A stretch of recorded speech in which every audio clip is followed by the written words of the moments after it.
ഹൃദയത്തിന് ശേഷം വിനീത് ശ്രീനിവാസന്റെ സംവിധാനത്തിൽ റിലീസിനൊരുങ്ങുന്ന ഏറ്റവും പുതിയ ചിത്രമാണ് വർഷങ്ങൾക്ക് ശേഷം. പ്രണവ് മോഹൻലാൽ, കല്യാണി പ്രിയദർശൻ എന്നിവർ വീണ്ടും ഒരുമിക്കുന്നുവെന്ന പ്രത്യേകതയും ഈ ചിത്രത്തിനുണ്ട്. കഴിഞ്ഞ ദിവസമായിരുന്നു ചിത്രത്തിന്റെ ടീസർ പുറത്തു വന്നതും. അതിൽ ഏറ്റവും ശ്രദ്ധേയമായത് പ്രണവ് മോഹൻലാൽ തന്നെയായിരുന്നു. ടീസറിൽ താരമെത്തുന്നത് വ്യത്യസ്തമായ ഒരു ഗെറ്റപ്പിലുമായിരുന്നു. ഇതുവരെ ഉണ്ടായിരുന്ന പ്രണവിന്റെ ലുക്കിലായിരുന്നില്ല ഇതിൽ പ്രണവ് എത്തുന്നത്. ടീസറിന് ശേഷം വിന്റേജ് ലുക്കിൽ വന്ന പ്രണവിനെ മോഹൻലാലുമായി താരതമ്യം ചെയ്യുകയാണ് ആരാധകരും. ഈ ചിത്രം ഏതു തരത്തിലുള്ള കഥയാണ് പറയുന്നത് എന്ന് വരെ അവർ പ്രെഡിക്റ്റ് ചെയ്യുകയും ചെയ്തു. പ്രണവിന്റെ സംസാരങ്ങളും ഭാവവും ചില സീനുകളും പഴയ മോഹൻലാലിനെ ഓർമ്മപ്പെടുത്തി എന്നാണ് സോഷ്യൽ മീഡിയ പറയുന്നത്. അതിന് പിന്നാലെയാണ് പ്രണയദിനത്തിൽ പുതിയൊരു പോസ്റ്റർ കൂടി പുറത്തുവിടുകയും ചെയ്തിരുന്നു അണിയറ പ്രവർത്തകർ. പിയാനോ വായിക്കുന്ന പ്രണവ് മോഹൻലാലിന്റെ അരികിൽ പ്രണയഭാവത്തിൽ നിൽക്കുന്ന കല്യാണി പ്രിയദർശനെയും പോസ്റ്ററിൽ കാണാം. ഒറ്റനോട്ടത്തിൽ ദേവദൂതൻ എന്ന ചിത്രത്തിലെ മോഹൻലാലിനെ അനുസ്മരിപ്പിക്കുന്ന വിധമാണ് പ്രണവിന്റെ ലുക്ക്. ദേവദൂതനിൽ മോഹൻലാൽ ഒരു സംഗീതജ്ഞനാണ്. സോഷ്യൽ മീഡിയ നിറയെ ഇതുതന്നെയാണ് ചർച്ചയാകുന്നത്. നേരത്തെ ഇറങ്ങിയ ടീസറിന് നിരവധി കമന്റുകൾ ഇത്തരത്തിൽ വന്നിരുന്നു. കൂടാതെ ദേവദൂതൻ എന്ന ചിത്രം വലിയ രീതിയിൽ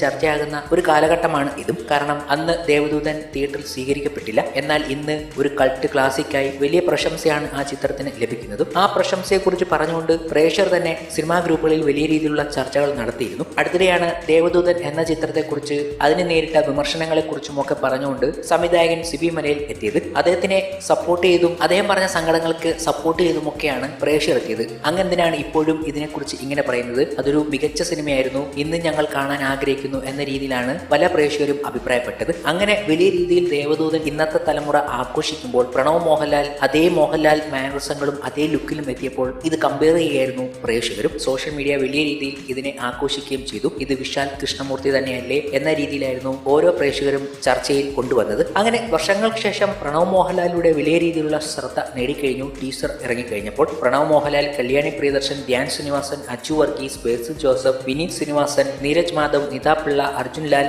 നിഖിൽ നായർ, ഷാൻ റഹ്മാൻ എന്നിങ്ങനെ വലിയൊരു താരനിര തന്നെയാണ് സിനിമയിൽ അഭിനയിക്കുന്നത്. ഒപ്പം നിവിൻ പോളി ഗസ്റ്റ് റോളിലും എത്തുന്നുണ്ട്.